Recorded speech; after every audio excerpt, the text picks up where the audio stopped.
Hello नमस्कार. आज आहे रक्षाबंधन आणि खूप ऑसम दिवस आहे बरोबर.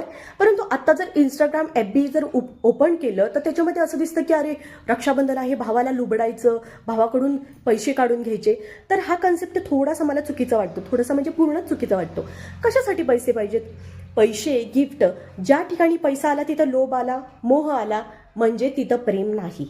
हां, तुम्ही म्हणाल नाही प्रेम आहे पण आमचा हक्क आहे, बरोबर आहे.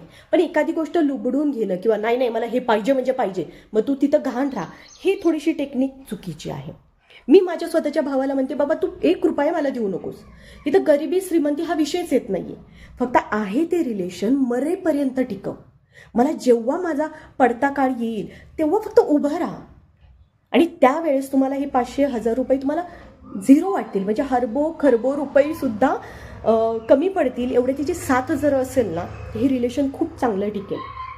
त्यामुळं थोडासा जो बघण्याचा नजरिया आहे ना, की रक्षाबंधन आलं भावाला मी कार मागेन, मी हे मागेन ते मागेन, तर हा तुमचा पर्सनल मॅटर आहे किंवा पर्सनल तुमचा विषय आहे. परंतु मी माझे विचार मांडणं तेवढंच महत्त्वाचं आहे. तर रक्षाबंधनाला त्याला त्याच्या ऐपतीप्रमाणे त्याच्या खिशाला पकडून जे काही तो देतोय त्यात समाधान मानणं खूप महत्त्वाचं आहे. व्हिडिओ आवडला असेल तर लाईक करा, शेअर करा आणि माझ्या चॅनलला सबस्क्राईब करायला विसरू नका.